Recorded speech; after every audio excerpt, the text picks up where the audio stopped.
દેશમાં ચૂંટણી રણનીતિકાર તરીકે પ્રતિષ્ઠિત ગણાતા પ્રશાંત કિશોરના મતે લોકસભા ચૂંટણી 2024માં પશ્ચિમ બંગાળમાં ભાજપને ટીએમસી કરતાં વધુ સીટ્સ મળશે, ત્યારે બીજી બાજુ પીએમ મોદી આ ચૂંટણીમાં 370થી વધુ બેઠકો મેળવી શકશે નહીં.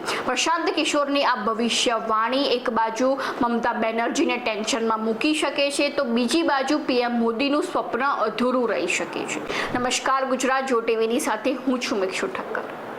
દેશના પ્રખર ચૂંટણી રાજનીતિકાર પ્રશાંત કિશોરે લોકસભા ચૂંટણી 2024ને લઈને એક મોટી આગાહી કરી છે કે પશ્ચિમ બંગાળમાં ભારતીય જનતા પાર્ટીનું પ્રદર્શન ટીએમસી કરતાં વધુ સારું રહેશે.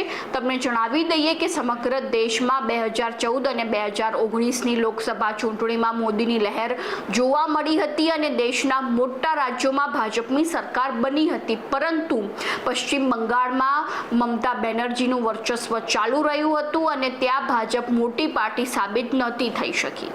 પ્રશાંત કિશોરે વધુમાં જણાવ્યું હતું કે પીએમ મોદીની દક્ષિણના રાજ્યોની મુલાકાત ભાજપને સારો સંકેત આપી શકે છે, જેમ કે તમિલનાડુ, આંધ્રપ્રદેશ, તેલંગાણા અને કેરળમાં ભાજપની સીટો વધી શકે છે અને પીએમ મોદીની લોકપ્રિયતાનો લાભ ભાજપને મળી શકે છે. પરંતુ વડાપ્રધાન નરેન્દ્ર મોદીનું 370 બેઠકનું સ્વપ્ન પૂરું કરવું મુશ્કેલ છે. તો હવે જોવું રહ્યું કે પ્રશાંત કિશોરની આ આગાહી કેટલા હદ સુધી સાચી પડી શકે છે. તો આવી જ નવી માહિતીને જાણવા માટે ફોલો કરો જો ટીવી મિક્ષુ ઠક્કર.